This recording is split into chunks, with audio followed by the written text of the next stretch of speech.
They think I'm crazy. Come in, Ray. It is not I who am crazy. Lightning never strikes twice in the same place. I'd like to introduce Space Ghost. Nice to meet me. You with me? Like I said, you're the captain. Prepare to surge to sublight speed. Hold on to your butts.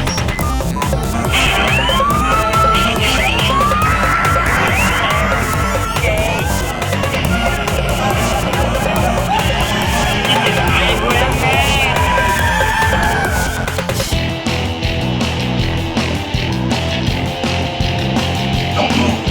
It won't hurt you. And welcome back to a third episode of Nate Has an Hour to Fill.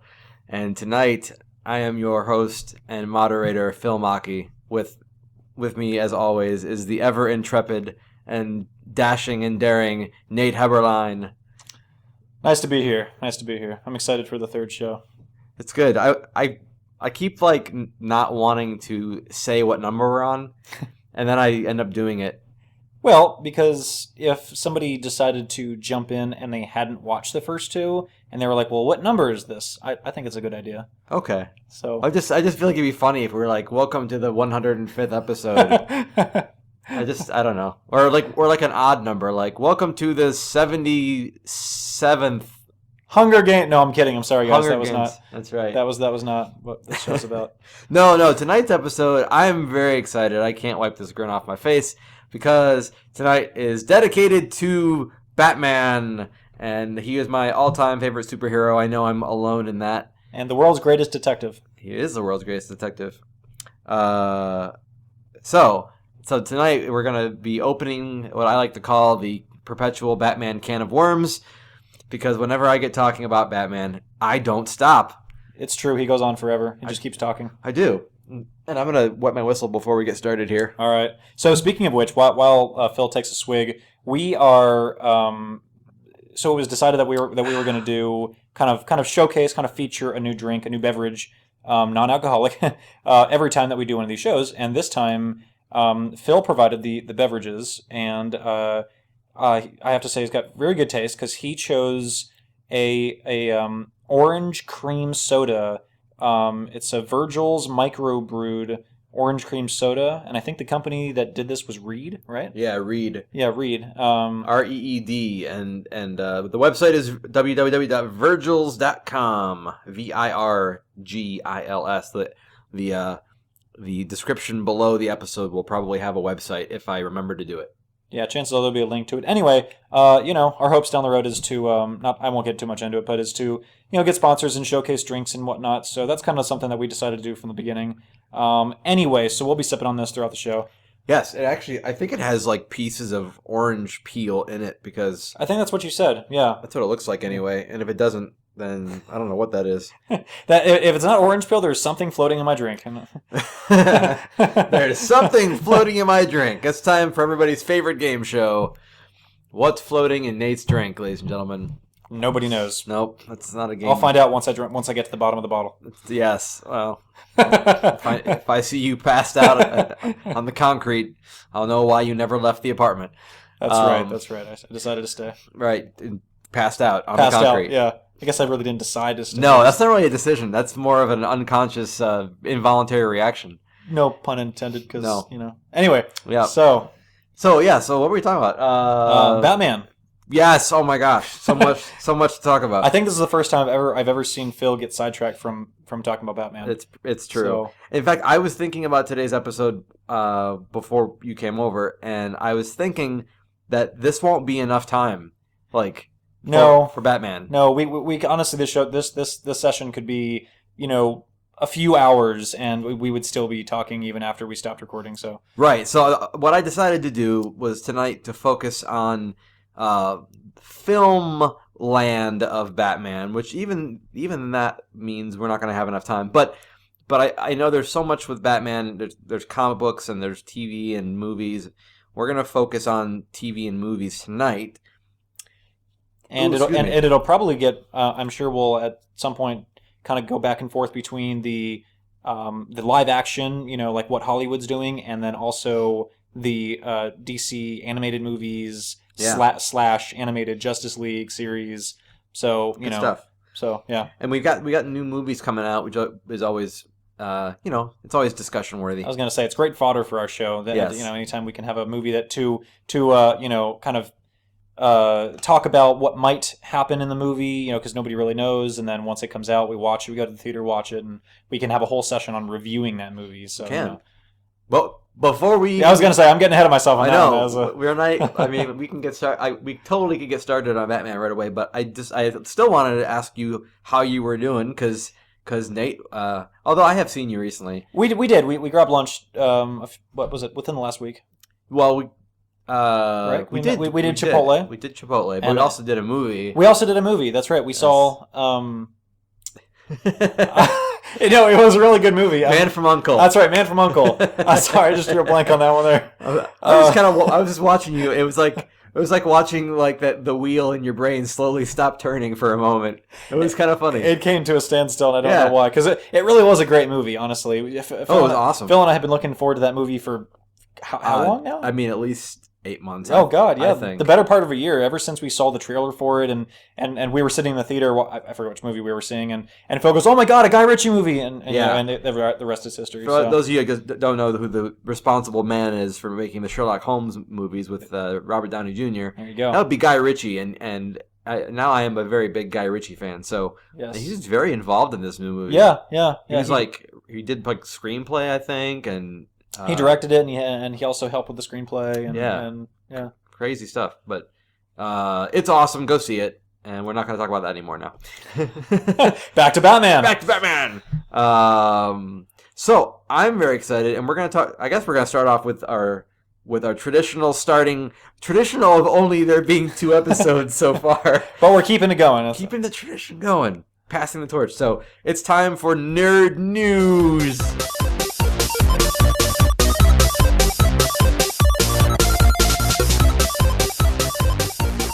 Okay, Nerd News.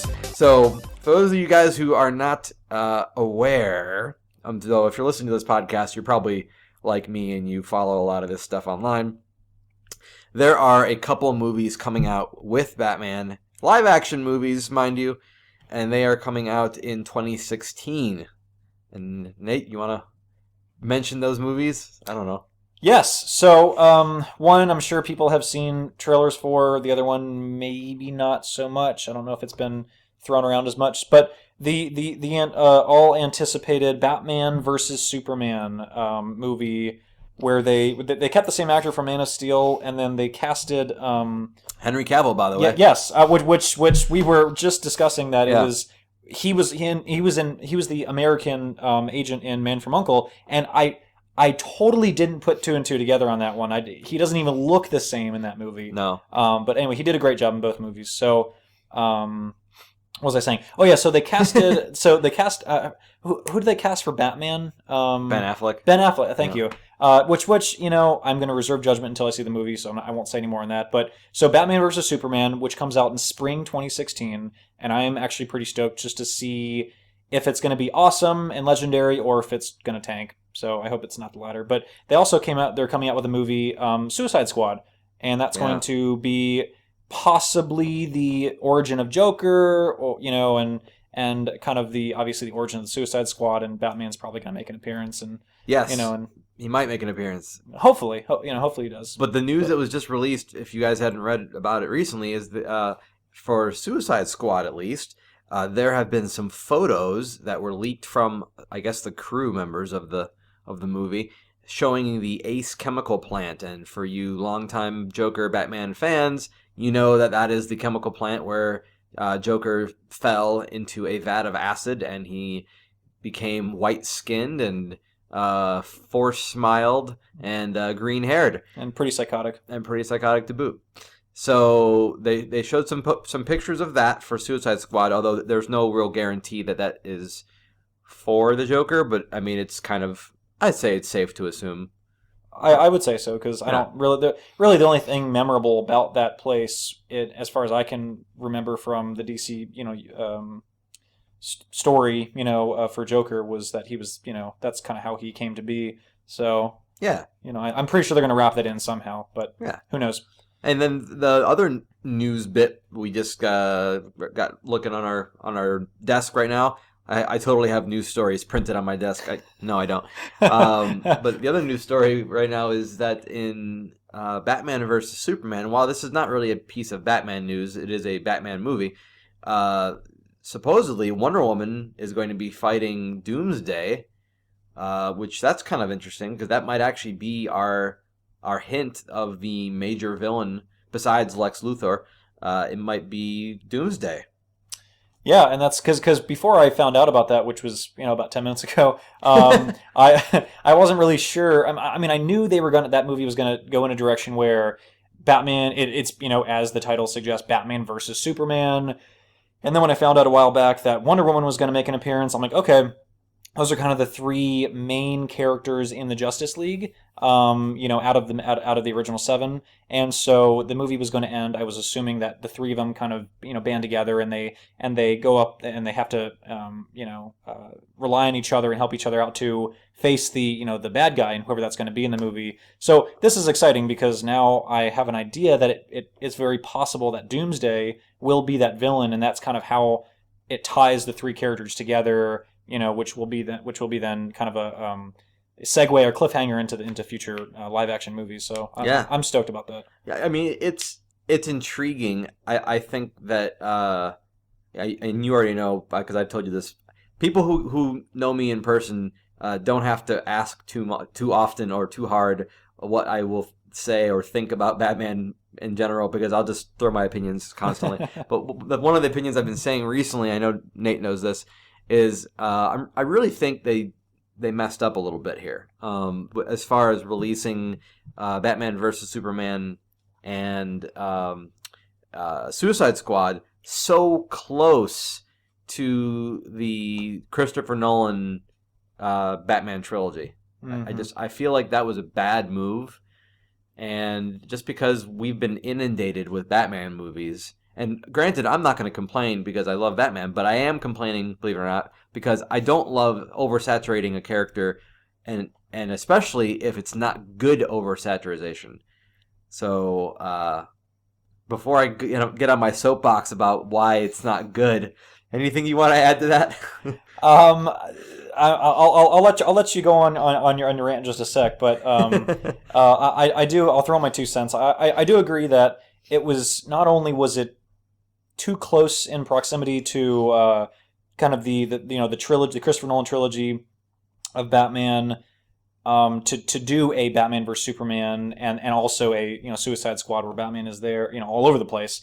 You're just getting bombarded by Batman, but also in the same year, by the way, right in the same year, which is 2016. Actually kind of weird because those seem like very big budget movies. Well, at least I would hope they are, and to have them within, let's say, 6 months of each other. Yeah. I don't really know it's how be that August for Suicide Squad. Right, exactly. So I don't really know how that's going to work out, but I'm sure they have something planned. So the last thing I'll say on that is I can't help but kind of compare it, and I know we're going to touch more on this later on in our show, but I can't help compare the chronology of the DC live action movies to the Marvel live action movies because all of us have seen, well, if we're fans, all of us have seen 2 iterations of Marvel, we'll call them, universe phases, with Avengers 1, Avengers 2, and all the individual character, movies where they developed each individual character leading up to an Avengers, kind of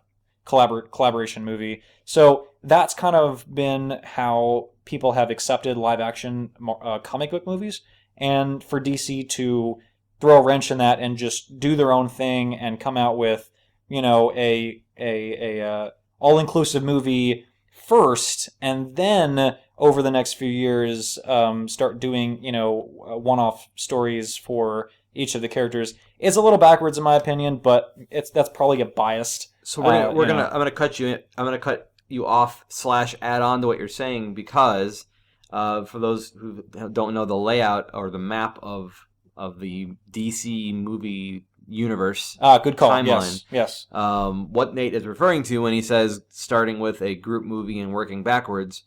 So this is, and again, man, this, I guess if you're listening to this show, you're probably a big nerd because we're getting into some super nerd territory here. So the Christian Bale, Christopher Nolan Batman trilogy, even though it happened very recently in history, in my opinion, it's very, very recent. It's not part of what they're going for, the current timeline. The timeline I'm talking about is DC trying to build a continuity, so joining films that are separate from each other together in an overall story arc to make one cinematic universe. And no, I did not script that. That is just... That sounded pretty freaking good. It did, actually. That flowed really well. I couldn't even repeat it, but I don't even know what you just said. No, I'm kidding. I don't know what I said either, but Marvel's been doing this for a while now, and they've been doing it very well, where they've been building up their individual characters and then having a team-up movie of sorts. Well, DC's real-world timeline starts with Man of Steel, and then goes into Batman versus Superman. Those are the first two starting movies of the timeline. And then from there we go to Suicide Squad. Now, after that, things get interesting, I think, because we finally see Warner Brothers and DC in the film world finally branching off. As much as I love Batman and tolerate Superman, we're finally going to get some variety. So in June 23rd of 2017, we get Wonder Woman. She finally gets her own movie. Again, this is a little strange that it happens after Batman versus Superman, where she's going to make an appearance. Not an appearance, she's going to be in the movie. Yeah, as a pretty main character. As a main character, yeah. There'll be an appearance of like Aquaman, but there won't be a major, Right. Anyway, right. So that's 2017. And then at the end of 2017, we get a movie titled Justice League. We finally get a Justice League movie. But again, all we've had so far leading up to this is Superman, Batman, and Wonder Woman. And then some side mission stuff with the Suicide Squad, which are a ragtag group of villains who are, sent out on a mission. And if they die, it doesn't really matter to the people that hired them. Then in 2018, we get The Flash. He gets his own movie finally, and no, it is not tied into the TV show.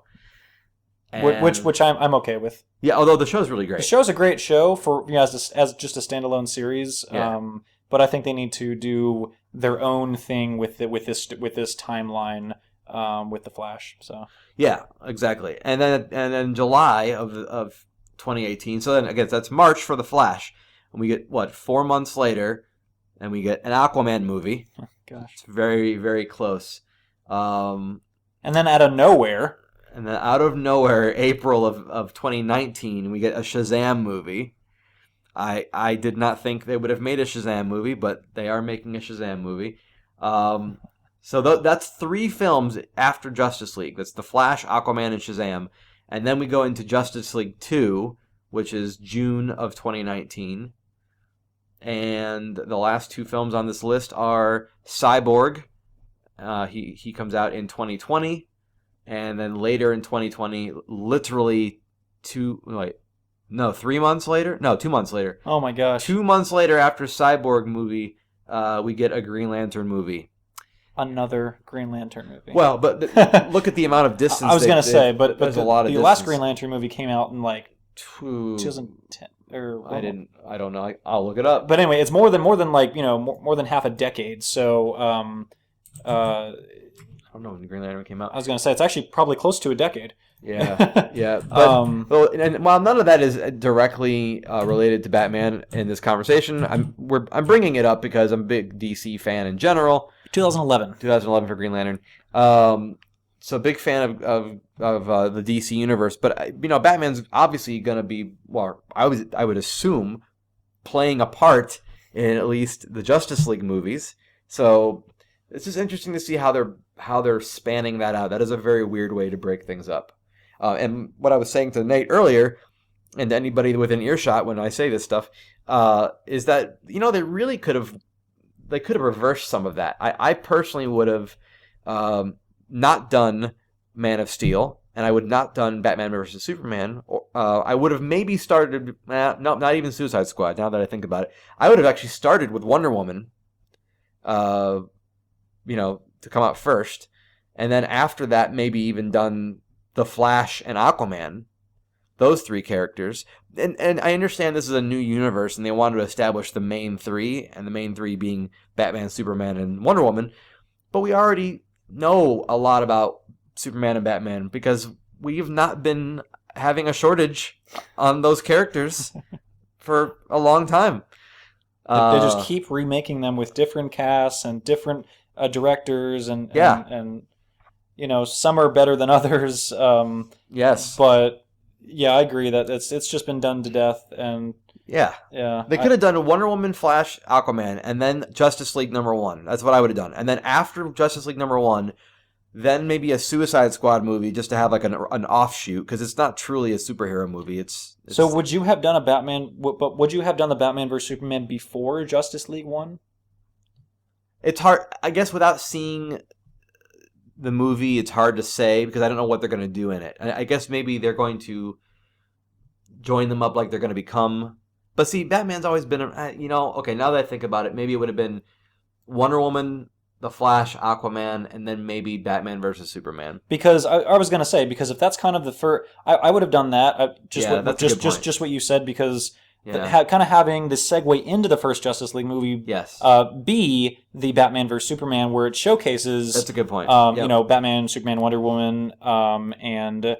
Apparently there might be a few scenes with Aquaman in there, and then to launch into the Justice League 1 where you have the Justice League and they're facing the main character, which maybe they're going to bring Doom, into the Justice League and have that as a main bad guy. So that would make sense. But point is that we're making is that it doesn't really seem logical how they're ordering these, right? Because the Batman trilogy that was out very recently, has nothing to do with this Batman from Batman versus Superman. That is the part that I think fans are going to completely miss. That, or not fans, I mean just average moviegoers are going to miss that. Just like they missed the fact that the new Fantastic Four movie isn't actually part of the Marvel Cinematic Universe. I was reading about that online, and people are wondering how it's going to tie into the other films. It's not. It's not. It's a standalone movie. Yeah, it's 20th Century Fox holding on to their property, because if they didn't make a movie, they would have lost the rights. And at this point, it's probably for the best they do lose the rights. But anyway, that's a completely different universe. So anyway, that's what's coming out with film stuff. And I think they didn't need to relaunch Superman with Man of Steel. They could have skipped right over that. We all know so much about Superman, I think. Anyway, I don't know. Any closing thoughts on film stuff for you, Nate? No, I mean, I see why DC. I mean, I can, like, playing the devil's advocate, I can see why DC did this, because they're trying to sort of introduce. But I think they went about it in a weird way, and who knows? Maybe down the road, in the next 5 years, people will come to accept this way of. Or kind of this chronology of movies being released, but it just doesn't feel like it's obvious when you go to see a Marvel movie right now. When you go to see Iron Man 1, and then whatever, and at the end of it they build a little bit towards the Avengers. It just feels like they're building and building. And this one feels like it's jumping around, right? Because the end of Superman doesn't build towards Justice League. No, right, and then. It doesn't even build towards Batman versus Superman, which was interesting. Right, so then Batman versus Superman is going to build towards Justice League. Okay, but Suicide Squad probably won't. I honestly think Suicide Squad was thrown in there because if you look at this, we've got a single movie, a kind of collaborative movie, a single movie, and then Justice League, and then we've got Suicide Squad thrown right in there. Wonder Woman might be. I don't know how much of a... I mean, they might make that less about her and more about... I mean, we don't know. Right, we don't know. But I think that Suicide Squad wasn't in there... Like, all of the other movies are going to tie in, obviously, to the Justice League. I don't think... And now, I could be wrong. But I don't think that the Suicide Squad movie that's coming out between Batman vs. Superman and Wonder Woman... And obviously, which is obviously prior to the first Justice League movie, I don't think that's going to have anything to do with it. I honestly think they just threw that in the timeline, and as almost like a one-off movie. But Batman's going to be in it, though. Batman is going to be in it, but I don't think that's going to have any relation or connection whatsoever to the Justice League movie, which comes out in 2017. So that's just my thought on it. Yeah. You know, because if people are familiar with the comic books or the Justice League animated series or anything like that, there is no mention of the Suicide Squad. I mean, there's mention of Harley and there's mention of Joker and whatnot, but there is no mention of, you know, they don't even hint at a Suicide Squad. So I just think that it's kind of one of those movies they threw in there. They're like, hey, this would be cool to do a Suicide Squad movie. I just don't think it's going to have any direct connection to this timeline, this universe that DC is trying to create. It is interesting though that we get a villain team up before we get a hero team up. That's an interesting. Oh, well, I guess you could say Batman versus Superman might be hero team up stuff, but yeah, that's true. I mean, at the end, it's probably gonna have the three. Probably gonna have the three of them teaming up. But it's just anyway. Well, this brings up an interesting point now that I'm thinking about it because, excuse me, soda is just riding up my throat tonight. Because Suicide Squad is going to feature Joker, and Joker isn't traditionally a member of the Suicide Squad, but Harley Quinn is. Right. So, and there's been a lot of speculation and angry words thrown about at Jared Leto's photos of him as the Joker. Although, to be fair, the photo that people are getting angry at was a promotional stunt for the Joker's anniversary. So he had a lot of tattoos on him that probably will not be in the film, and they did a lot of things with that photo that were an anniversary photo. They weren't an actual, like, this is how he's going to look in the movie photo. Right. But of course no one knows that because why would you think that? You see a picture of Jared Leto as the Joker and you think this is going to be from the movie. Right. Yeah. So anyway, but I always like this conversation because to me it begs that we talk about the earlier stuff. Yeah, absolutely. So if we're gonna open a can of worms, I say we open that can wide open and go back through Batman through the ages, back to 1989 when the original Batman from director Tim Burton made a huge mark in cinematic history, and it was one of the things I remember from my childhood. Left a very big impression on me as far as just the whole genre. Mm-hmm. And it kind of got all this stuff. You could argue that it really got all this stuff started. I mean, comic book movies weren't really a thing before that movie. No, they weren't. They weren't. This kind of that back in '89 really did start. It kind of opened the floodgates for all of the previous comic book based movies that were later to come. They kind of built on that, I think. Are we getting nostalgic right now? I think so. I didn't even think about like leading us into that segment. But that was a good segue into our next section, which is nostalgia time. Yes.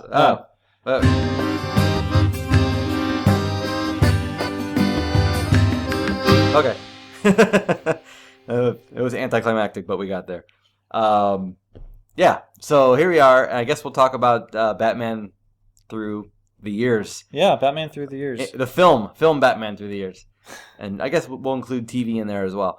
So, I still think Nicholson's Joker is I mean, I won't say better than everything else.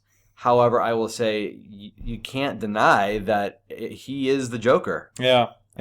I mean, when I think of like the Joker as far as the voice of the Joker, I think of his name. I mean, honestly, I do. Like that's what comes to mind. I know other voice actors have done the Joker, have tried to do the Joker. But in all honesty, I think he did it the best. He really kind of embodied that, that psychotic, just without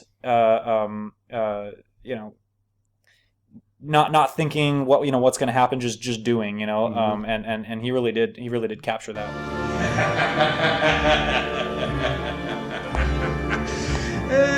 What a day. So one of the creepiest things about Jack Nicholson, I thought, was whenever he had to put on like flesh-colored paint over his bleached skin, his face that was warped, but when it had the peach coloring over it, it just was really weird looking. Mm-hmm. I remember that leaving an impression on me. and phrases like "never rub another man's rhubarb." That's just that's a good line. That'll stick with you for a while. Yeah, and Michael Keaton, I really feel like I mean, as far as live action Batman go, I gotta say he's still my favorite. Yeah. As far as the Hollywood movies, the live action, the real people movies. Yeah. I think he did. I honestly think he did a good Bruce Wayne, and he did a good Batman. Yeah. Because there are movies, it's really a dual role. Right. It is. I mean, you have to capture both. You can't be a good Bruce Wayne and just a horrible Batman. Right. So I think he did a good both. Yeah. He was able to switch between them for pretty well. And so from there we go to, I think it was 97. I'm skipping over. I guess I'm counting him as doing both films in one clump. I shouldn't do that. Which was the two films were Batman and Batman Returns. Right. And I'll tell anybody this. I know maybe I'm alone with this one, but Batman Returns is my favorite live action Batman movie to this day, even above the more modern trilogy. I still love Batman Returns. To me, the reason, and there's not enough time in this episode to get into this, but I'll just say, for me, like, there needs to be a good blend in Batman where you have over-the-top, larger-than-life characters, but still grounded in enough reality that you can buy it. Mm-hmm. And I feel like the films have gone in opposite directions. You had the ones by Joel Schumacher, which were Batman Forever and Batman and Robin. And we'll ignore that one for right now. And then you have the Chris Nolan films, which were so grounded in reality that to me that they're not. I don't get excited about them. It's almost like the movie is embarrassed to be a superhero movie. It's so grounded in let's make this gritty that it never gives its larger than life characters the chance to be larger than life. And granted, I'm kind of blanketing it because I think that trilogy did some very good things, amazing things. But that's my big issue, and that's why I love the Tim Burton films, is because they were both like gritty and kind of that pulp comic feeling blended together. I'm going to stop talking for just a moment. Yeah, no, I agree. I think that you could almost kind of... So the first four films, Batman Forever... Returns. I'm sorry, Batman Returns, Batman Forever, and then Batman vs. Robin. You could almost kind of like partition them right down the center and have the first two being as a set, and then the second, and then the last two being as a set, because not only were they by different people, but they really just had a different feel to them. And I think that's what Phil was saying was like the first two. I mean, I'll be biased for a sec, but they were awesome. Like they really were awesome. The first one was was original and it was great. The second one was even better in certain ways. And then the third and the fourth one were just, I don't know. I think that the whole, let's do this with Batman, let's do that with Batman. They just took it in a direction where it was almost like they forgot what the movie was about. Like, it was supposed to be about Batman and about the different story arcs for him, and it just didn't feel like that. It just felt like it was too all over the place. I agree. And I don't know. I just think they were poorly made, and they could have been cut out, and it could have just been the first two Batman movies, and then give it some time, and then launch into the Christopher Nolan movies. But that's my 2 cents, and nobody needs to agree with that. I'm sure there's a lot of people that did really enjoy the Batman Forever and Batman and Robin movies. I'm not sure who enjoyed those, but I enjoyed Batman. Okay, to be fair, when I was younger, when it came out, I enjoyed Batman Forever. But to be fair, I was on a Batman kick, and I think you were younger, and I was younger, so anything seemed like it was. But when you look back on it, those, like you called it, like they partitioned, those two films that Joel Schumacher did feel very campy, like the 1960s Batman. Yeah. And while I appreciate the 1960s Batman for what it is, I'm not going to knock it. I'm just going to go out and right out and say it. I don't like my Batman to be corny, and I don't like my Batman to be boring. And that's why I think it's so difficult to capture him on film, is because everyone wants to take him in those two directions. They don't want to bring him somewhere in the middle. And I think that he works best where he arguably Bruce Wayne as a character is nuts. I mean, there's nothing normal about that. You could say he's that eccentric. Well, he's been called the eccentric billionaire, but he's a very eccentric. Like his character is a very eccentric, individual. Yes, but no, exactly. He's yes. You could argue he's just as crazy as all the villains. But like, what's great about that is when you make that look sane compared to the insane stuff that happens around him. I think then you've got something really neat there. The Nolan films do some beautiful work with making...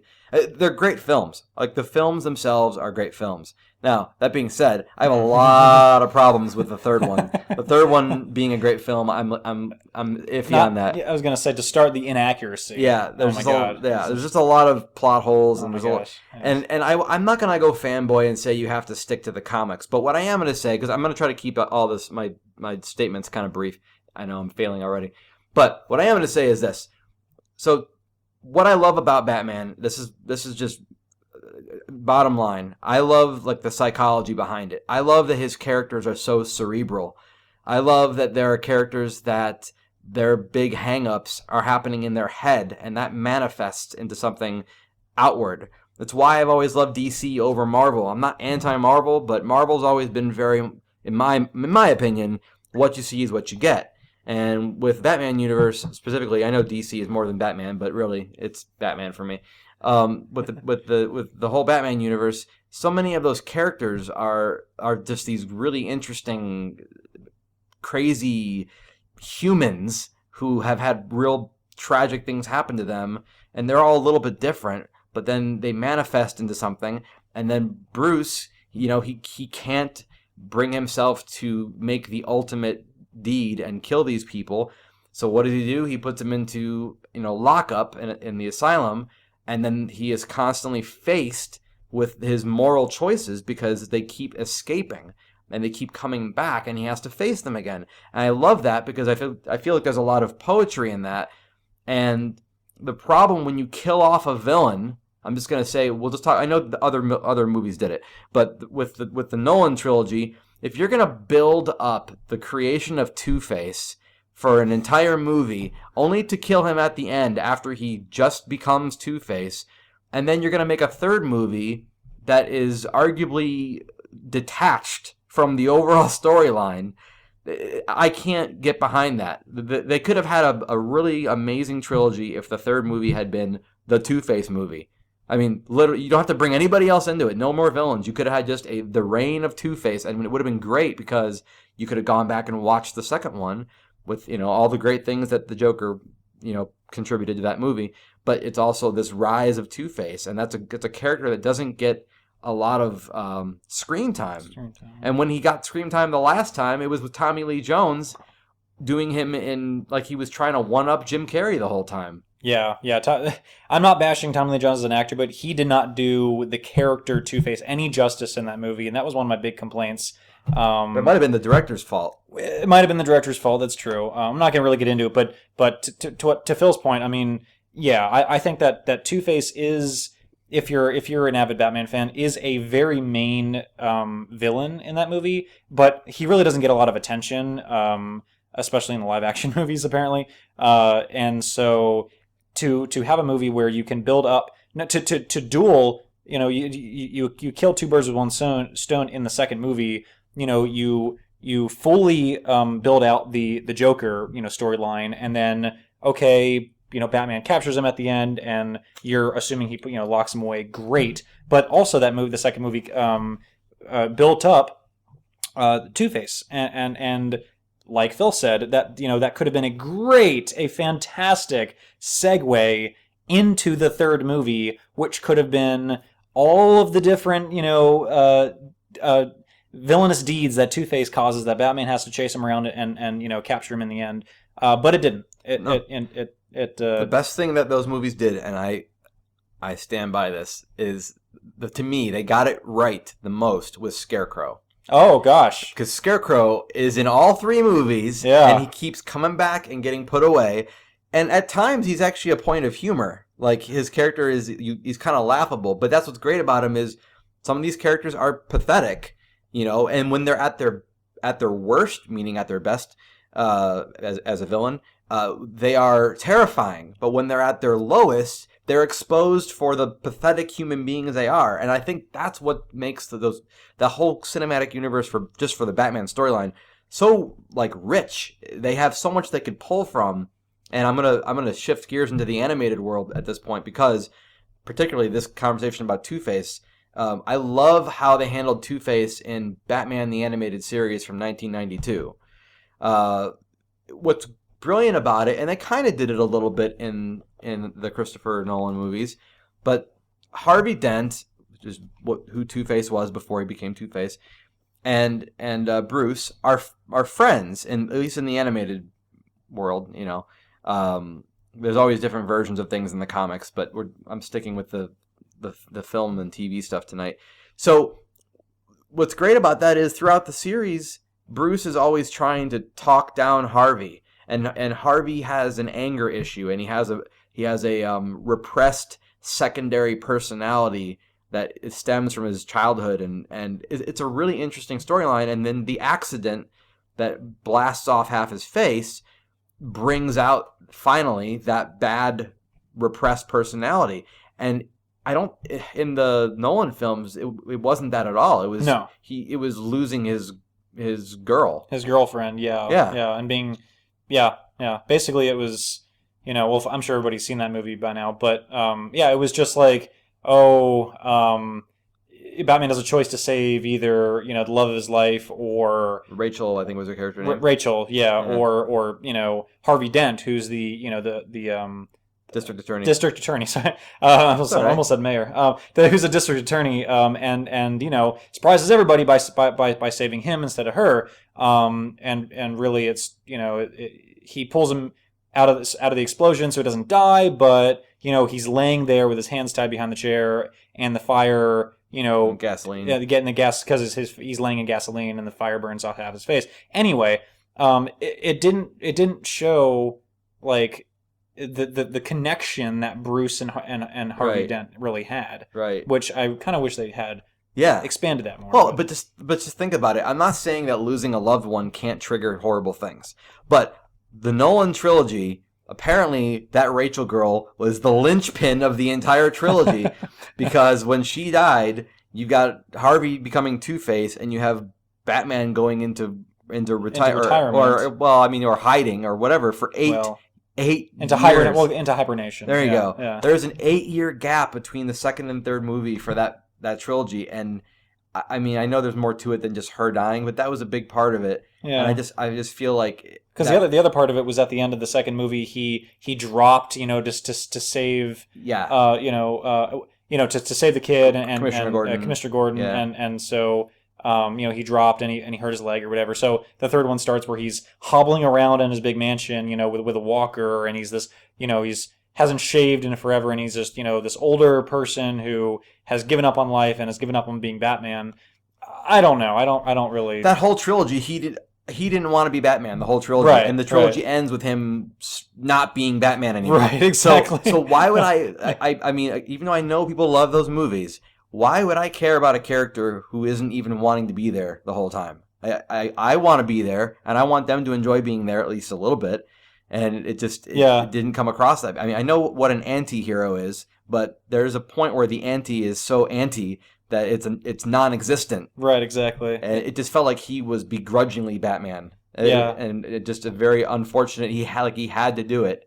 Which doesn't fit, in my opinion, doesn't really fit at all with. I mean, if you look at the earlier Batman, films or the Batman animated series or whatever, Bruce Wayne really thoroughly enjoys being Batman and enjoys solving these as a mantle. Right, exactly, exactly. It's like a responsibility that he is honored. Yeah. To take, like, no one else is going to do this. I will take care of this. Yeah, I'm going to protect Gotham. I'm going to, I'm going to put away, clean up the crime and solve these, these mysteries or figure out, what this villain has done. And anyway, I mean, he legitimately, takes passion and takes pride in putting on the mask and the cape and being Batman and fighting crime and solving mysteries. and the Christopher Nolan trilogy, it was basically him going, okay, well, if I have to, I will. But there were times where he's like, oh, I give up. Oh, I give up. And that happened like probably a good 3 or 4 times during the course of the 3 movies where he's like, oh, I shouldn't even be doing this. Oh, Gotham doesn't need a Batman. And then at the end of the 3rd movie, he's like, oh, Batman's better off, quote unquote dead. And yeah. It was just like, you just kept thinking every time you'd see you'd see the next movie, you're like, oh my gosh, yeah. Is he ever going to embrace Batman, or Right. I mean, as a Mantle, or is he gonna forever be, hating, putting on the mask and the cape? It felt apologetic to me. It really did. It really did. Yeah. So, yeah. But anyway, the animated series did a great job, and the point I was trying to make about the animated stuff is that Two-Face and a lot of other characters in that series were very well built up, and then they were a lot of character development. Yeah, exactly, Yeah. And about them as people, almost like a backstory, basically, before they became this villain on a pedestal, so to speak. So I think, man, we're definitely eating up time. I feel like we haven't even scratched the surface. Like, there's so much that hasn't even been said. Even to say the tip of the iceberg would be an understatement. I mean, it's we've described that there's an iceberg in the distance. That's right. And we're aware that it's impending doom to our boat, but we haven't yet been able to describe the shape or size of it. So I am, though, going to switch gears as moderator. Alrighty, let's do it. Because it's time for everyone's favorite game, Would You Rather?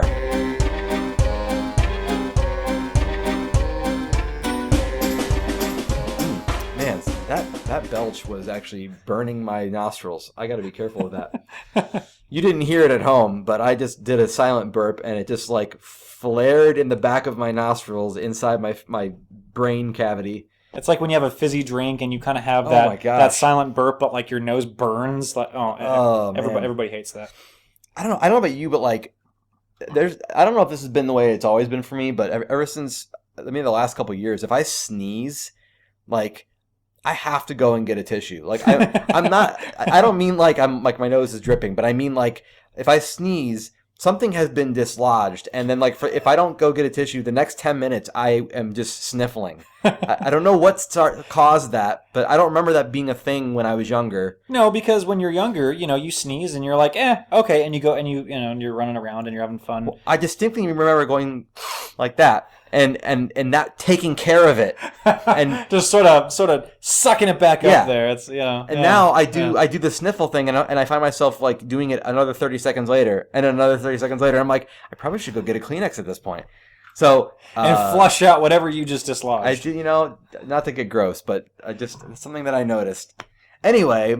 We're in another section now. We're in Would You Rather. So tonight's Would You Rather... hopefully it doesn't have anything to do with boogers. It does not. Okay. It does not. All right. And I guess it's the phrasing of the game is Would You Rather, but I'm not gonna say Would You Rather.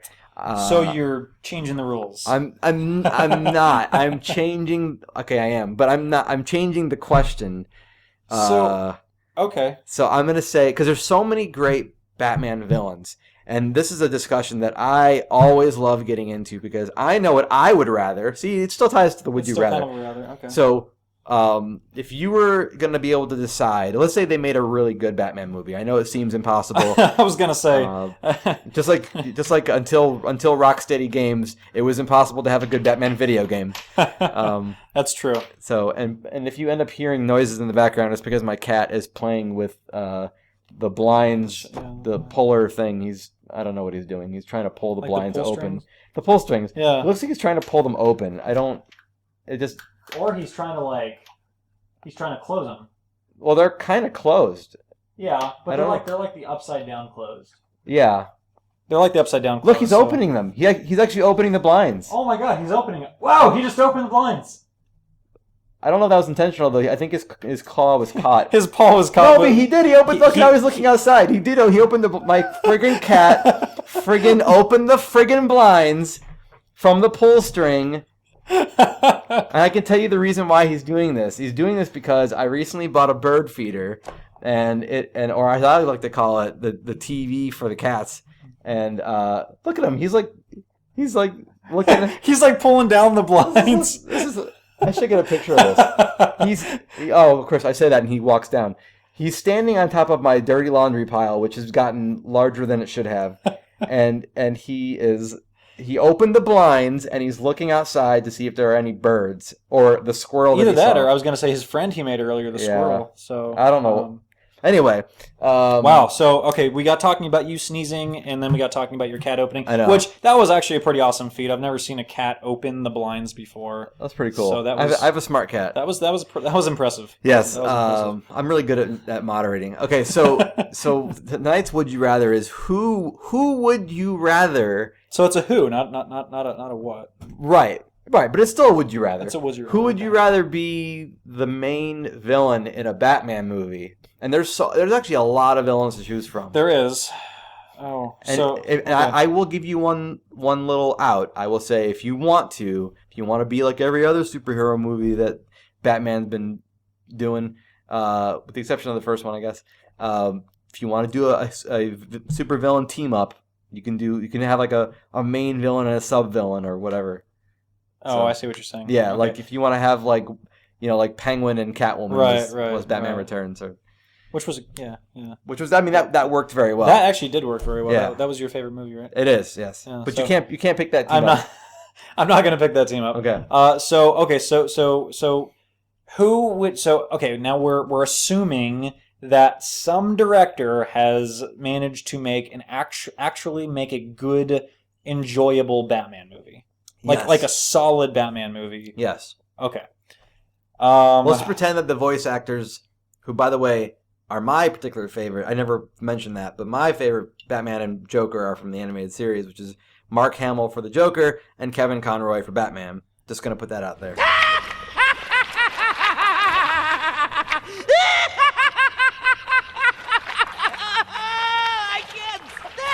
That's true. That's true. And why couldn't they make a live action movie with those guys? Oh my gosh! If they did, that would have been amazing. They still could. Makeup and visual effects and stunt doubles and come on, they could do it.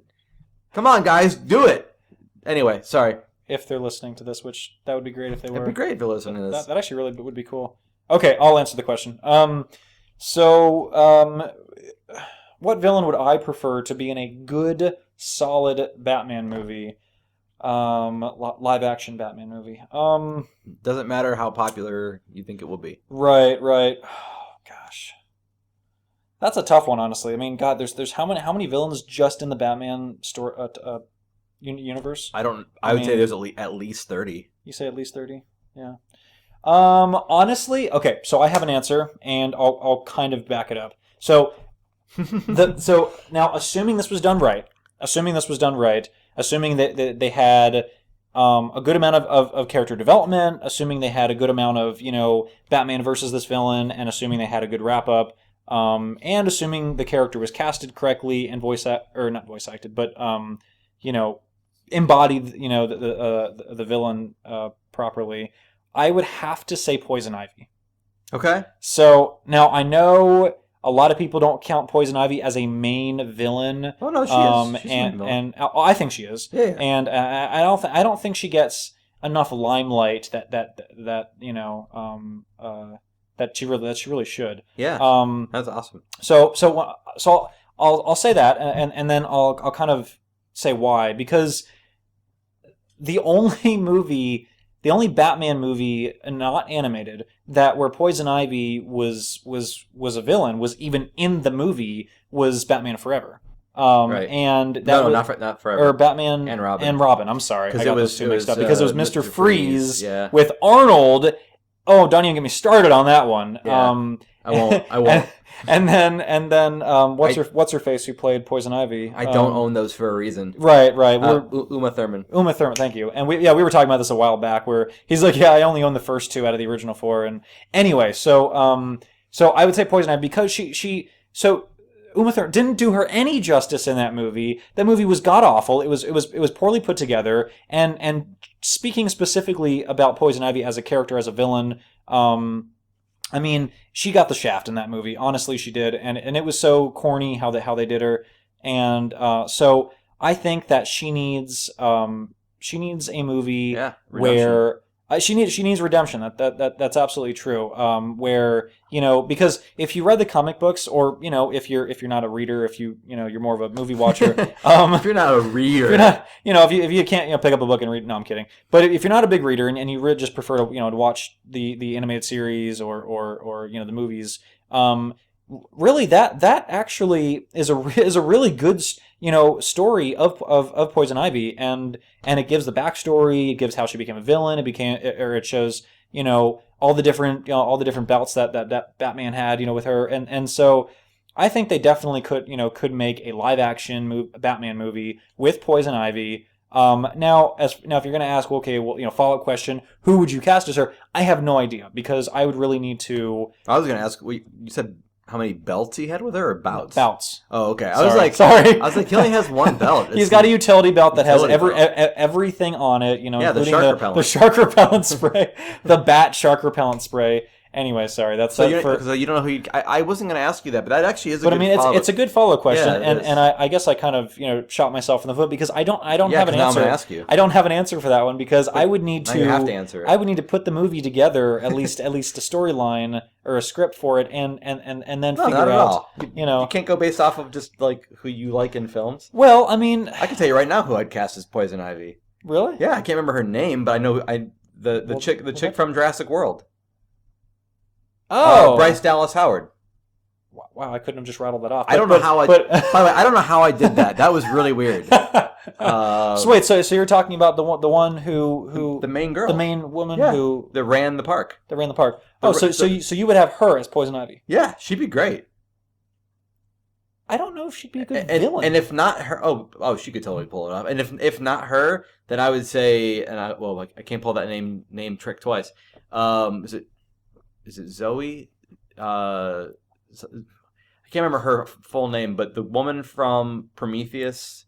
Oh, that would be a good one. I could see her being a villain. She could do it too. Yeah. That's a good one, actually. I would be on board with that one. Yeah. I could see either one of them as Poison Ivy. Yeah, I mean the woman in dress. What's her name? Hold on, I'm thinking about them now as Poison Ivy. Just don't interrupt me.